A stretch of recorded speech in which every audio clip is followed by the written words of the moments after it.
Hello everybody, welcome back to my channel. My name is Queenie for those who don't know me, and we are doing some social media sleuthing as we do when it comes to Love is Blind. Uche has been tired of this false narrative, in his opinion, that's been going around about him, so he decided to debunk some of the rumors. Before I get into it, please make sure to like this video, subscribe and hit the bell, and leave a comment down below. So yesterday being Sunday, but you guys are going to see this on Tuesday, he went on Twitter just to address certain things that have been said about him on social media. So I'm going to read those to you. So for starters, a fan asked, why did you tell Aaliyah it was over? Was she not what you expected looks wise? He said the "it was over between us" is a post-production soundbite. At lunch, we both forgave each other, we held hands and shared our first kiss.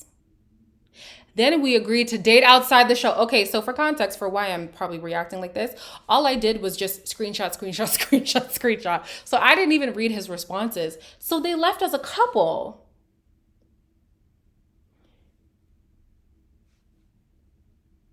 Interesting. Okay. Next, what is your current relationship with Aaliyah? He says, we're on good terms. Okay, let's keep going. Let's keep going. A fan asked, did you cheat on Lydia? He said, no, Lydia and I were never together. We dated for a short time and we were both seeing other people. In the casting process, we were asked to disclose who our most recent relationships were with. If she believed we were in one, she would have disclosed my name or photo to the and the producers wouldn't have allowed both of us on the show. Well, okay. That's valid. Well, is it valid though? Because we know producers love some mess. So would the producers adamantly be like, oh, there's a past here, let's not put them together? I don't think so. So I don't, oh, Uche, maybe if you used a different reason to justify it, but to say, yeah, production wouldn't have put us together, they absolutely would have put y'all together. They love mess. He said, why, a fan asked, why did you do Love is Blind? He said, I thought it would be a fun experience. No, I didn't think it was the best option to find a wife, but I was open to finding a connection that could lead to marriage in a very unique way. Question is asked, do you really think Lydia followed you there? He said 100% confirmed. I brought up Instagram because this was the method. More on this later. No, more on this now. No, more on this now. What do you, who, how? I can't even speak. Confirmed how? By who? Oh, interesting. Okay. The question is, what are your thoughts now about Lydia? I admire how calm you were in the confrontation. His response, just because you lost me as a friend doesn't mean you gained me as an enemy. I'm bigger than that. I still want to see you eat, just not at my table. That's a quote from Tupac. He said, I don't have any ill will towards her. I wish her well and hope her life and relationships are flourishing. I don't know why that seems very shady to me, but I'm inclined to see Uche is the villain here anyway, so maybe I'm reading into that one.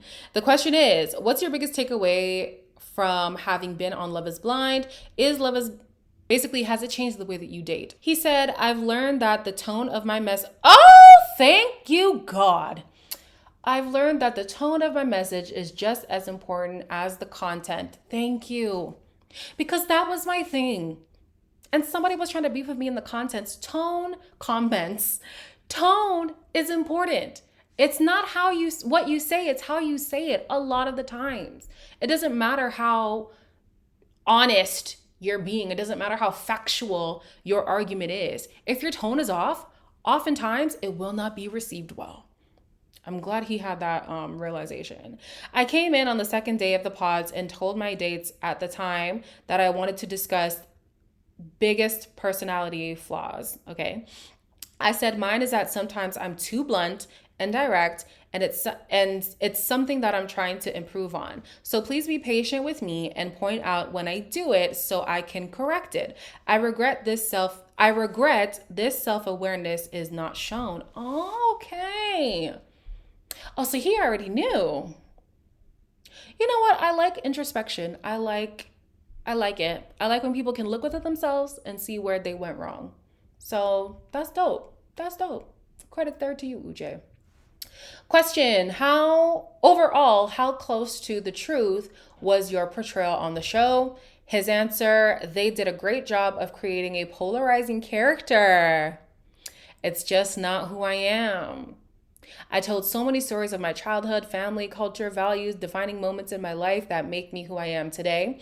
I wish my character was developed a little more instead of focusing on the drama. Well, sweetie, it's a drama television show. Like, come on.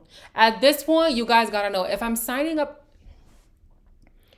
at this point, you guys have to know. If you are signing up for reality television, it is not going to look like reality. It's going to look like television. That's a simple explanation I can give you. So for me, when people come off of a show saying, I can't believe they edited me in that way, you really thought they were going to do an accurate depiction of you? Like, it's literally just never going to happen. Even to people who got, perfect example, last season, Tiffany and Brett, they basically got the angel edit, right? But after the altar, they showed that there were a lot more issues going on in their relationship than what was portrayed, because literally the show like just picks on a certain aspect and really harps on that. If the show knew you had an ex in the process and it was going to be this controversial thing, you can best believe they're going to milk that for all it's worth. Absolutely. Moving on, the question is, when will you be able to talk about the show without consequences? He answered, I'm allowed to speak on anything that has already been released so far, as long as it's the truth and not a spoiler for unreleased episodes. All right, the question was, would you have stayed? He said, I got conflicting information on what was going on during the pods. Watching it back, I think Aaliyah was brave for staying as long as she did. Brave. Wow. I would have 100% left too, and I don't fault her for that. I just wish it had been communicated to me, which we agree. We agree that Aaliyah could have spoken about the situation a little bit more clearly. The question is, after watching a bit of Love is Blind Season 5, did you see how Lydia made Aaliyah feel? He said yes. And if I could have seen that at the time, I would have done so many things differently. The question is, will you be a part of the reunion of Love is Blind Season 5? His answer was, when I am able. I look forward to sharing more through outlets where I can express my unfiltered opinion about all aspects of the experience, such as interviews, podcasts, and most importantly, directly through my social media. Well, honey, let me follow you real quick so I don't miss a thing. Well, actually, there are some people on my Instagram. Y'all are with it all the time. You make sure I never miss what's going on. So can y'all update me? Because then when y'all update me, I will update everybody else. So yeah, that is Uche's truth. He felt like he needed to debunk certain things. He did not get an accurate depiction of what was going on, and he now actually agrees with Aaliyah's decision. He also says that they left as a couple, so that'd be interesting to see if they are still together and what they've been doing all the while. Would they be engaged by now? Interesting. Who knows? I'm interested to see what more he has to say. I will have my ear to the streets. I hope you guys have it as well so that y'all can tell me, because y'all know I don't be on it all the time. But anyways, as always, please make sure to like, comment, share, and subscribe. And I'll see you in the next one.